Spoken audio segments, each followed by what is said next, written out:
Welcome to your Read Aloud. This is How Dog Outwitted Leopard, your story for this week, from Tales from the Story Hat. It's an African folk tale retold by Verna Ardema, and then the illustrations, the pictures, were done by Elton Fax.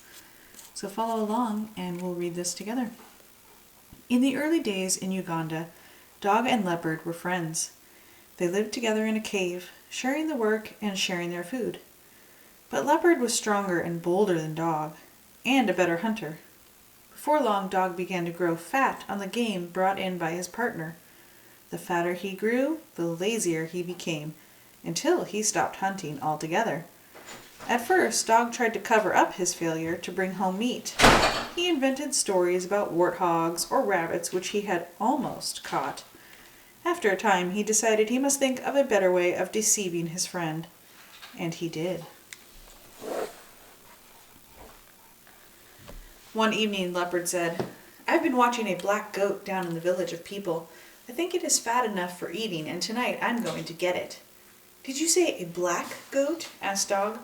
"That's odd. I've had my eye on a black goat too. I think I shall go hunting myself tonight." The two friends slept until the darkest hour just before the dawn. Then they loped off to the village. They parted near the village fence, Dog going one way and Leopard the other. Dog ran a little way, then retraced his steps and followed Leopard from a little distance. Leopard picked his way along the fence until he came to a goat pen. Then he backed away, gave a run, and easily cleared the palings. He killed the black goat, flung it over his shoulder, and leaped back over the fence. At that moment, Dog beat the ground and the fence with a big stick. He changed his voice and shouted, "Leopard has stolen a goat! Catch him! Catch him! There he goes! Give me that spear!" Leopard thought the whole village was after him. He dropped the goat and ran for his life. Then Dog trotted over, picked up the goat, and dragged it home to the cave.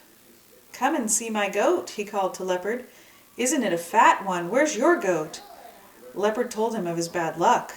"What a shame," said Dog. "You and I will share this one." Leopard helped build a fire to cook the goat. When the meat was almost ready, Dog slipped out of the cave. He ran to a place just out of sight of the entrance and began beating the ground with a stick. "Oh, oh!" he shouted. "Don't kill me! It was Leopard who killed your goat! Oh, ah, oh!"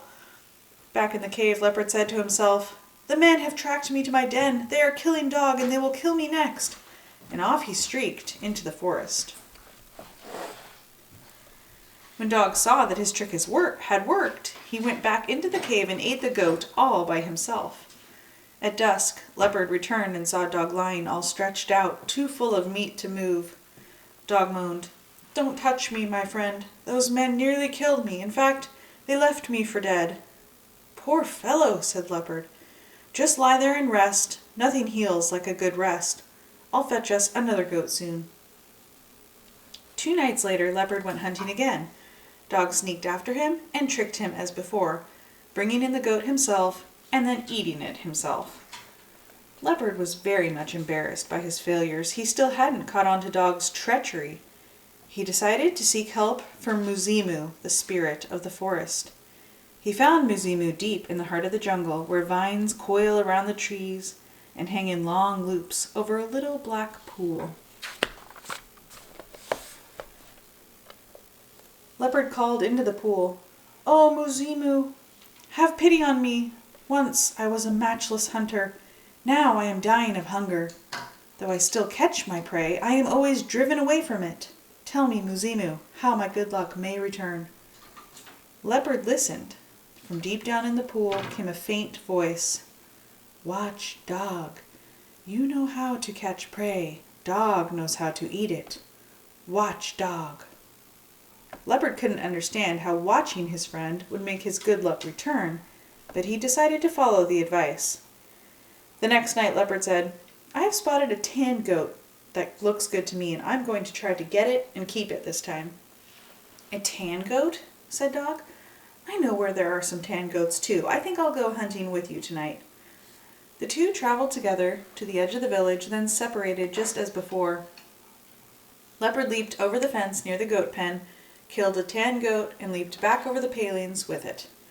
Dog, who was hiding nearby, began threshing about, beating the fence, and calling out in a strange voice, "Leopard has stolen a goat! Kill him!" This time Leopard did not run away. He ran toward the commotion. Then he saw Dog's ears sticking up above the tall grass. Suddenly Leopard knew who had been frightening him. With a snarl, he lunged after Dog. Round and round the village, Dog ran for his life. At last he found an opening under the fence and squeezed through just in time. In his terror he streaked across a garden and straight into the hut of a man. The man leaped out of bed, caught up his spear, and was about to kill Dog. But that clever creature crouched low with his head between his forepaws and his tail wagging furiously. He cocked his head and looked into the man's face. He whimpered softly, and man understood that all he wanted was to be his friend. And to this day, man and dog are fast friends, but Leopard and Dog are sworn enemies.